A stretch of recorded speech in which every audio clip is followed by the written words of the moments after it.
Muchísimas gracias. Gracias, Marga. Gracias a los profesores, a la Casa de Galicia por acogernos. Y sí, efectivamente me pidieron que, a ver si conocía a alguien que pudiera hablar un poco de los números o la economía del vino, alguien que pudiera hablar algo de la cultura. Y efectivamente da la casualidad de que podemos juntar las dos cosas. Por una parte, la Fundación para la Cultura del Vino, que es una fundación pequeña, con unas 5 bodegas que la integran con el Ministerio de Agricultura y que nos dedicamos precisamente a hablar sobre la relación entre vino y cultura, cultura en su sentido más amplio, luego lo mencionaremos. Por otra parte, el Observatorio Español del Mercado del Vino, como ha dicho Marga, es la institución que el sector tiene para hablar de números, para hablar de economía, para hablar de mercados, y algo que nos parece fundamental y que a veces nos olvidamos, pero que yo creo que es esencial en todos los actos recordar, que es hablar de los consumidores, de los que se beben el vino y lo pagan. Es una institución diferente, es otra fundación privada, con mucha participación institucional, liderada por la Federación Española del Vino, y con ministerios, y con bodegas, y con consejos reguladores y demás. Y da la feliz coincidencia de que para hablar de estas cosas, bueno, pues al fin y al cabo yo mismo soy el que lleva las dos cosas, con lo cual podemos hablar de lo uno y del otro. Espero no aburrirles. Muchas cosas de las que diré ya las conocen, ya las saben, pero bueno, vamos a ver si de una forma más o menos rápida y entretenida podemos hablar mezclando estos dos aspectos, el económico y el cultural. Al final, independientemente de los títulos que tenían previstos en el programa, estamos hablando del vino, historia y cultura. Al final, el vino en nuestra cultura, como identidad de los pueblos y muy particularmente de España, y del vino y la economía.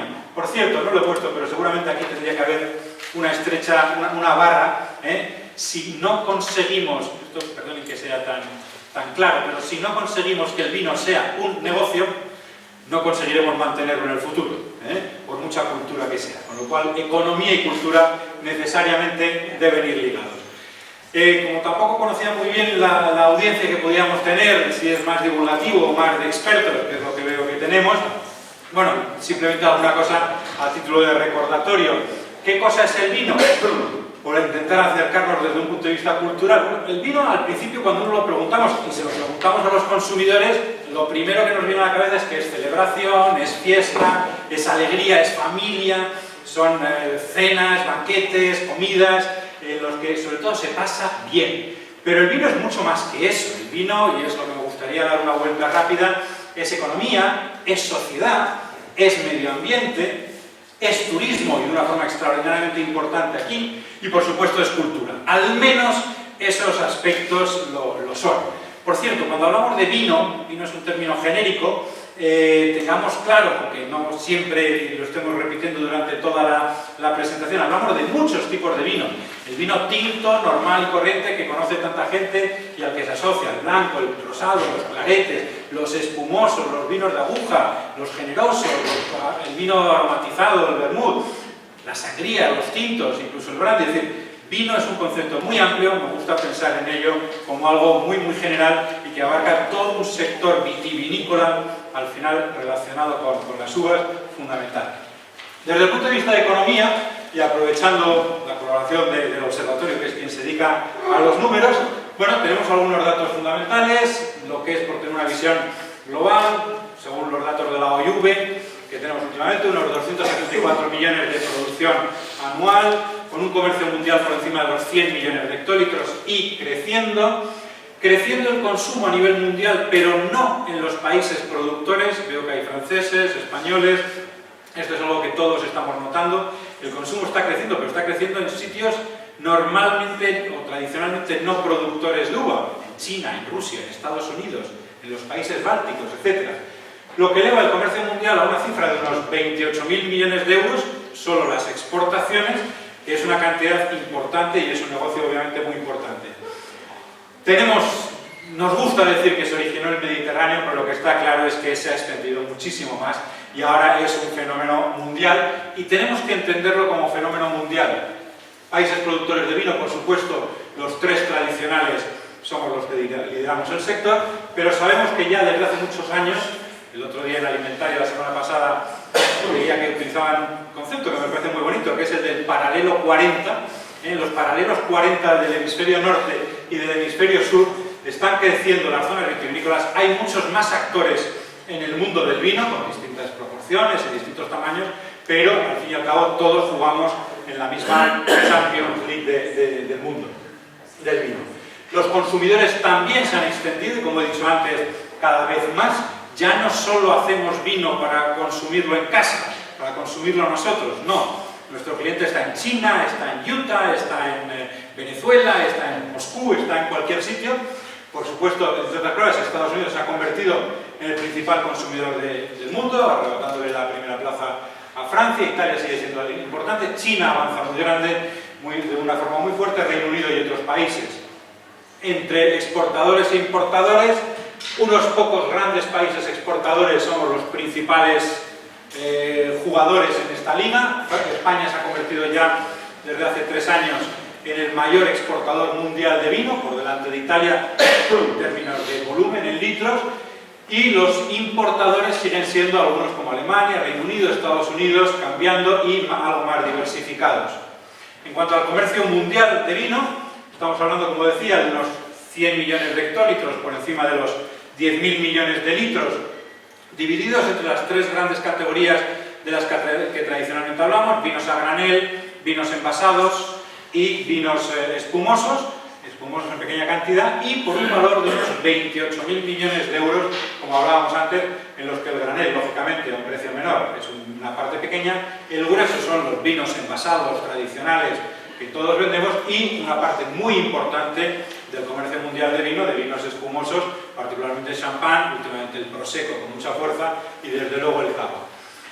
Desde el punto de vista particular español, bueno, somos el primer viñedo del mundo, lo hemos dicho 1000 veces, con cerca del 1 millón de hectáreas, ahora un poco por debajo, particularmente en la zona central de España, Castilla-La Mancha, Extremadura, Valencia, una serie de variedades que conocemos. Estamos entre los primeros, segundos, terceros grandes productores del mundo en función de las cosechas: Italia, Francia, España, en torno últimamente sobre los 42 millones de hectolitros. Primeros productores mundiales de mostos y de alcohol. El vino representa en nuestro país unos 6.400 millones de euros de salida de bodegas, unas 24.000 personas en nuestra industria. Somos, como hemos visto antes, los primeros exportadores mundiales de vino, los terceros en términos de valor, en términos de euros, por detrás de Francia, con un precio medio muy superior a la media, y de Italia, y sin embargo somos los 8º mayores consumidores, lo cual quiere decir que producimos mucho y no nos queda más remedio que venderlo. De ahí ese enfoque clásico, claro que tenemos últimamente relacionado con la internacionalización como sector.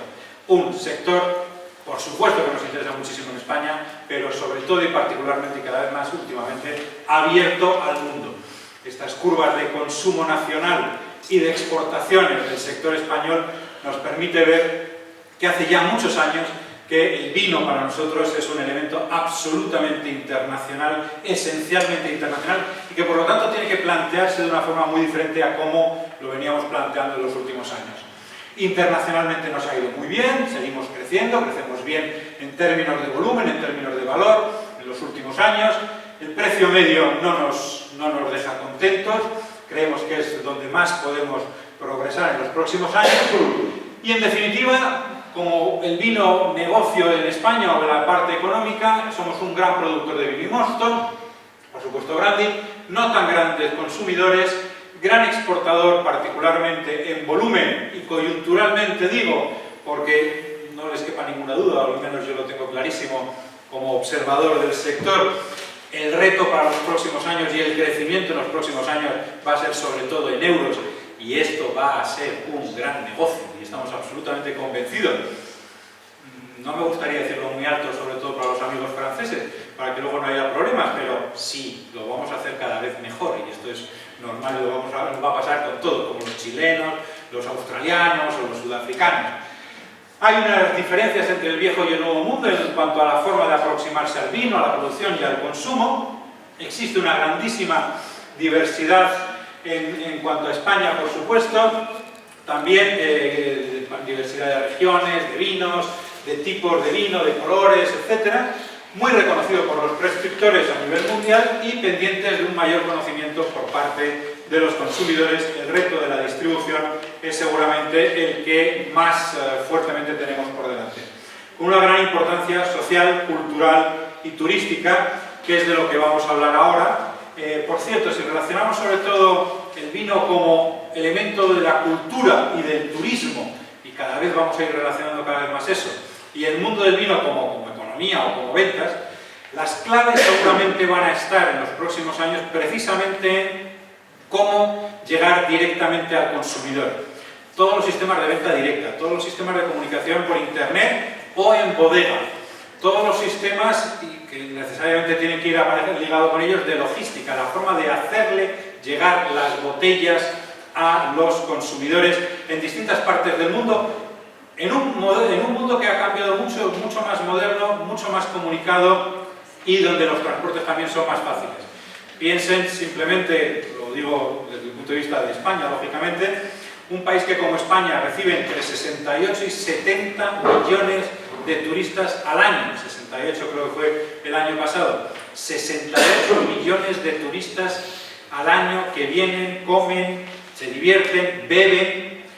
Cualquier esfuerzo para ligar las ventas de nuestros productos, muchos, pero particularmente vino, con ese fenómeno del turismo, visitas, compra, reconocimiento de marca, venta directa, sorteando los problemas logísticos y fiscales también, va a suponer un avance en la distribución del vino en los próximos años extraordinario. Simplemente por darles una imagen también muy resumida de cuál es la estructura en cómo estamos organizados, hablamos de cerca de 1 millón de hectáreas, unos 500.000 productores que producen una media de 40 millones de hectómetros, mayoritariamente en cooperativas en cuanto a elaboración, donde todavía es una parte muy importante. Dirigimos una parte a la elaboración de mosto, una parte cada vez menor a la elaboración de alcoholes, sobre todo desde que perdimos las ayudas europeas, pero todavía una industria muy importante, y el resto es vino nuevo que intentamos vender al conjunto del mundo. Básicamente en este caso la comercialización más de bodegas privadas que de cooperativas, aunque está cambiando. ¿Y cómo? Pues en el mercado interior, por supuesto, unos 8 o 9 millones de hectolitros que se dirigen a través de la alimentación, que está, por cierto, teniendo un empuje cada vez mayor en los últimos años, está cambiando mucho la distribución por canales en nuestro país, pero bueno, un 60%, a través de la distribución también Horeca, bares, restaurantes, para llegar al consumidor, ha perdido mucho peso durante la crisis, pero es una parte fundamental, para llegar a ese consumidor al que también estamos intentando llegar cada vez más de forma directa, y ahí hay un tercer canal muy importante. Eso en el mercado nacional. En los mercados internacionales más del doble de nuestras ventas del mercado nacional, importadores, distribuidores, red de distribución en general, para llegar tanto vía el on-trade como el off-trade a los consumidores de todo el mundo, a los que también podemos intentar llegar de forma directa y comercial. Eso desde el punto de vista económico, pero hay mucho más que eso. El vino es mucho más que números, es mucho más que economía, también es sociedad y es una fuerza social importante. No solo las 24.000 personas que trabajan en la industria, más cerca de 500.000 personas que tienen viñedo y que declaran producciones de uva en las 17 comunidades autónomas, tanto con una fuerza política importante. Eso la gente del Ministerio de Sanidad lo sabe de vez en cuando hay algún lío de carácter político, la fuerza social del sector es muy importante, más todas las industrias ligadas, laboratorios, distribución, vidrieras, industria del corcho. Piensen la cantidad de gente que mueve este sector y por supuesto todos los servicios. Como digo, distribuida en las 17 comunidades autónomas, unas 90 y tantas indicaciones de calidad, más los vinos de la tierra, repartidos por toda España y con una enorme diversidad, y también consumidores. Es una parte fundamental, esos 22 millones y medio de consumidores de vino en España, de muchos distintos tipos. Esto es un estudio que ya tiene unos años, pero bueno, consumidores diferentes, unos más tradicionales, unos buscando más novedades, unos que quieren vinos más caros, otros vinos más baratos. Entender a cada tipo de consumidor para saber qué tipo de vino es el que quiere es algo absolutamente fundamental. Pero sobre todo, cuando hablamos de consumo, nos interesa no solo los números, sino la forma en que se consume el vino. Para nosotros es importante explicar, sobre todo a nuestras autoridades, y si pueden ustedes contribuir a ello, pues la verdad es que lo agradecemos mucho, que el vino no es que sea ni mejor ni peor, bueno, algunos tenemos alguna opinión sobre el asunto, pero es simplemente una bebida que se consume de forma diferente. está ligada a la sociabilidad. Es un vino, es un producto que tomamos con familiares, con amigos, rara vez lo tomamos solos. Es un producto que siempre, en la inmensa mayor parte de los casos, lo tomamos con moderación. No es un gran problema para nuestras sociedades. Lo tomamos normalmente acompañando comidas, aperitivos, tarde. La forma habitual en Francia, por cierto, está cambiando eso, según un estudio reciente, pero sigue siendo un producto para tomar con las comidas. Y es además un producto de celebración. No vamos a poner otros ejemplos de bebidas, pero al final, cuando hay algo que celebrar en una familia, lo que se toma es una copa de espumoso, un vino, luego pondremos algunos ejemplos. En definitiva, tiene unas pautas de consumo propias, especiales, que lo hace diferente. Tenemos para ello una campaña a nivel europeo, que es el Wine in Moderation Art de Vino, que queremos que bueno, de énfasis a todo este tipo de cosas. Y además de economía y sociedad, también es medio ambiente, no se nos olvide. El vino es y sobre todo lo relacionado con la viticultura, la viticultura es un elemento de captación de CO2, es un elemento que contribuye a la mejora de nuestro medio ambiente, no solo el viñedo, por cierto, con sus más y sus menos, ya sé que hay de todo. También los alcornocales, que dependen, la industria del corcho, que dependen más del 80-85% precisamente del sector del vino. Y además es paisaje, no sé si se han dado cuenta, supongo que lo sabrán y lo habrán comprobado, pero es una maravilla disfrutar de los paisajes de viñedos. Hace poco en la Fundación para la Cultura del Vino hicimos un ejemplar de nuestra revista sobre el paisaje y el viñedo. Es una maravilla, y también por cierto es fotografía, y es una maravilla, entre otras cosas, porque nos preocupa cuidar los paisajes del viñedo. No es lo mismo un paisaje de este tipo, piensen en las bodegas, piensen en la gente que va a visitar cada vez más nuestro medio rural, que encontrarnos con tendidos eléctricos, autovías, líneas de ferrocarril. Queremos reivindicar el viñedo como elemento paisajístico importante, también forma parte de nuestra cultura. Oiga, y si hay que hacer una autovía, que seguro que hay que hacerla, pues a ser posible que pase por otro sitio. Aunque a lo mejor resulta un poco más caro, pero se puede conseguir y eso nos beneficiará a todos. Hicimos precisamente un ejemplar de la revista Terruños sobre esta materia, que es importante. Es también turismo, y cada vez más y de forma más importante. Tenemos una ruta de España, aquí tenemos una asociación de turismo. Significa, al hablar de turismo, significa que se visitan las bodegas, significa que hay restaurantes y se puede comer en las bodegas, que hay hoteles y cada vez más y se puede uno alojar en una bodega, que hay spas, tratamientos de belleza, sí, con vino, cada vez más, vinoterapia, rutas del vino, aventura. Se puede hacer formación, catas, un montón de cosas relacionadas con la visita a la bodega, con el mundo del vitivinícola, mucho más que simplemente la elaboración de vino o incluso el mostrar unos barricas o unos tanques de almacenamiento. No, se pueden hacer muchas más cosas y se le está dando mucha importancia y esto está funcionando muy bien y va a funcionar cada vez más. Sí, también se hacen bodas, cada vez más en las bodegas. De hecho, empieza a ser uno de los elementos fundamentales de atracción del turismo extranjero. La cifra que manejamos, esta próxima semana habrá un congreso sobre el turismo precisamente, es que de esos 68 millones de turistas que visitan España, cerca de 8 millones ya dicen que vienen particularmente por lo que beben y lo que comen en España. El turismo enogastronómico, que es una forma que se está hablando, empieza a ser uno de los motivos fundamentales de visita a nuestro país y eso puede desarrollarse todavía muchísimo más. Algunos ejemplos de bodegas, hoteles, proyectos que se está viendo por toda la geografía, es maravilloso, se puede visitar muchísimas y puede crecer todavía muchísimo más. Grandes hoteles, grandes bodegas, como González Díaz es un ejemplo, y por supuesto, y si estamos en la Fundación para la Cultura del Vino, uno de los iconos, donde creo que precisamente María Isabel Mijares no hace mucho tiempo estuvo, como puede ser el edificio de Frank Gehry, de Banquer de Riscal. ¿Todo ello para qué? Desde nuestro punto de vista, básicamente para tres cosas desde el punto de vista de las bodegas. Como reconocimiento de marca, el señor, pensemos por ejemplo, norteamericano que pasa 4 o 5 días en esa bodega, creo que nunca más en la vida se le olvidará el nombre de Marqués de Riscal. Cuando esté delante de un lineal en un supermercado, cuando vaya a cenar a un restaurante y le den la carta de los vinos, eso lo recordará. Hemos escuchado decir al presidente de Marqués de Riscal que precisamente ese reconocimiento de marca es lo que merece la pena toda la inversión realizada. Además, como venta directa, no basta con que nos visiten, no, luego hay que pasar por la tienda que está más o menos por aquí, y ahí se vende vino. Se vende vino al señor que llega y, por cierto, si dejan los datos, que es otra cosa, se le puede mandar a casa, que es la otra parte fundamental. Y al final es una alternativa de negocio. Oiga, el hotel es que además es el hotel, el spa, y las bodas y bautizos, y el restaurante, eso es un negocio en sí. Me da miedo porque en algunos casos, en Galicia me han dicho, por cierto, hablando de que estamos en la Casa de Galicia, al final las celebraciones, bodas, bautizos, banquetes en la bodega acaban generando más ingresos que la venta de vino. Pero bueno, si es así... Eso ya está amortizado. Riscal ya está amortizado. Sí.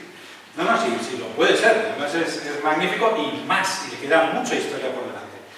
Bien, y además de todo lo que hemos visto, también es cultura, que es a lo que quería llegar para hacerlo lo más rápidamente posible. Cultura entendido, yo siempre tengo un lío con esto, entendido al menos de dos formas diferentes. Cultura como tradición, es decir, está metido en nuestra historia, y cultura como artes, como elementos artísticos que también lo entendemos como cultura. Como tradición, bueno, se me viene a la cabeza, por ejemplo, las fiestas de la vendimia. Si uno mete fiestas de vendimia en Google, pues empieza a encontrar que prácticamente entre agosto y septiembre, entre agosto y octubre en un país como el nuestro, se puede pasear por toda la geografía y, en fin, o te hacen pisar la uva, o te hacen probar una fuente de vino, o te hacen, bueno, esto es una de las familias de la Fundación también. Al final, un montón de fiestas populares relacionadas con el mundo del vino, que es una muestra de cómo está integrado precisamente en nuestras tradiciones. Pero además son artes, y si lo pensamos muy rápidamente, solo por hacer un resumen muy rápido, vemos que el vino lleva con nosotros y rodeándonos y en nuestros aspectos que identifican nuestra cultura desde hace milenios. Por ejemplo, con la pintura, pues tenemos, sin un orden cronológico exacto, pero Juan Gris, Tiziano, Renoir, por supuesto, Velázquez, que es una maravilla. Si uno visita el Museo del Prado pensando en el vino, se puede pasar días enteros viendo cuadros relacionados con el mundo del vino, ya sean de pintura religiosa o otro tipo de bodegones y demás. Por cierto, una de las cosas que estamos haciendo también desde la Fundación para la Cultura del Vino, y si tienen tiempo les animo a hacerlo, es un recorrido sobre el vino y la colección permanente del Museo Thyssen. Estamos ahora, además, a ver si la semana que viene lanzamos ya un folleto, pero si no lo pueden descargar de la web. Pueden visitar al menos 19 cuadros de la colección permanente del Thyssen, donde aparece el vino y las uvas de alguna manera, y es francamente interesante. Es otra manera de acercarse a nuestro arte.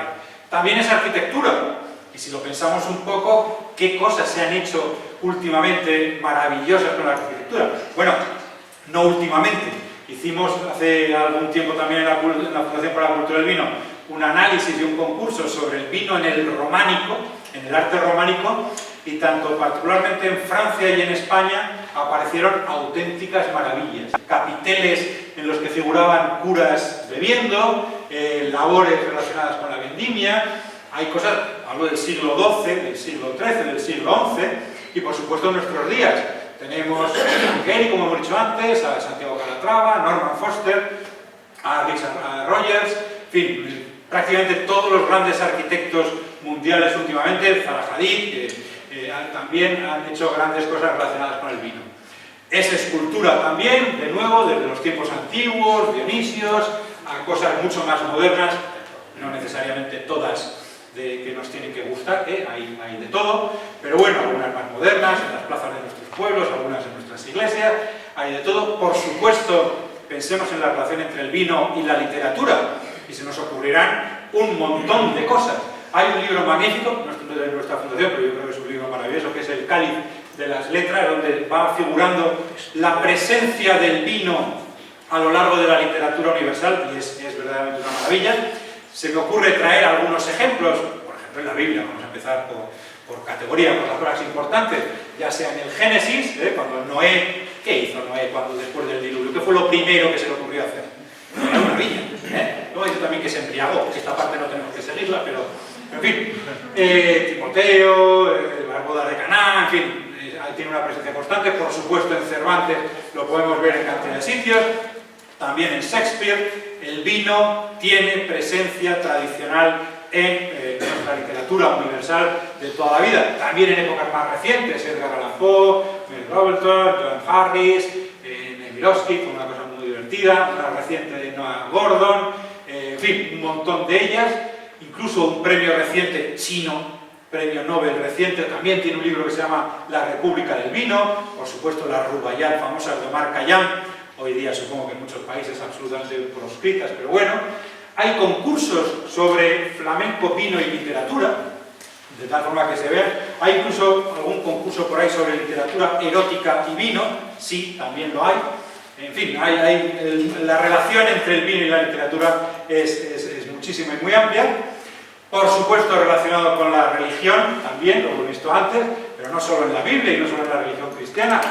Maravilloso si tiene la oportunidad de visitar Egipto, últimamente está un poquito mal, pero bueno, y ver las distintas tumbas y ver la relación de ya el antiguo Egipto con el vino es extraordinaria. Por supuesto en la religión católica, en Grecia, los cálices esos maravillosos, en fin, en la Roma histórica también, y a lo largo de toda la historia y repartido por todo el mundo. Al final, y por hacerlo más breve posible, hemos visto que el vino es mucho más que números. Es como decía el título de la ponencia, una seña de identidad de los pueblos y particularmente de los pueblos mediterráneos donde estamos. Hemos visto que está relacionado con la economía, con la cultura, con la religión, con el arte, es un alimento, por cierto, con investigación y desarrollo. Si analizan lo que el vino, lo que el sector vitivinícola invierte en investigación y desarrollo, es verdaderamente espectacular, con el medio ambiente, con la convivencia, también con la salud. Esto no nos lo dejan decir mucho. En España el Ministerio de Salud, en Francia supongo que la ley Eman también da algunos problemillas con esto, pero bueno, no hablamos mucho de la relación del vino con la salud, aunque alguna cosa sí podemos captar, aunque solo sea de la prensa. Esta señora es una señora brasileña que decía que a sus 114 años es muy feliz y todavía bebe un vasito de vino. Lo que no dice es que por beber vino tenga 114 años, pero a lo mejor sí se da. Y también nos sorprendió muy recientemente, a principios de este año, este señor, por cierto un periódico de Granada, que oye, murió con 107 años, pobrecito, sí, pero son muchos años. Ahora, solo había bebido vino en su vida. Dice que no probó prácticamente el agua. No sé si será una relación, no queremos hablar mucho de las relaciones de vino y salud, pero, oiga, estas son cosas que aparecen en prensa y al señor además se le veía contento, se le veía bien, lo había pasado bien. Bueno, es muchas más cosas, es un negocio, está ligado a unos valores, a la arquitectura. No hemos hablado del cine, por ejemplo, y la relación entre el cine y el vino. Por cierto, también la televisión y las series de televisión. ¿Cómo no podemos recordar a Falcon Crest? Y, en fin, y otra serie de cosas, entre copas, el cine. En fin, es muchísimas más cosas. Y ya lo que ya no sé, es, por acabar, es si además está relacionado con la política. No sé si aquí hay algún político, alguno había.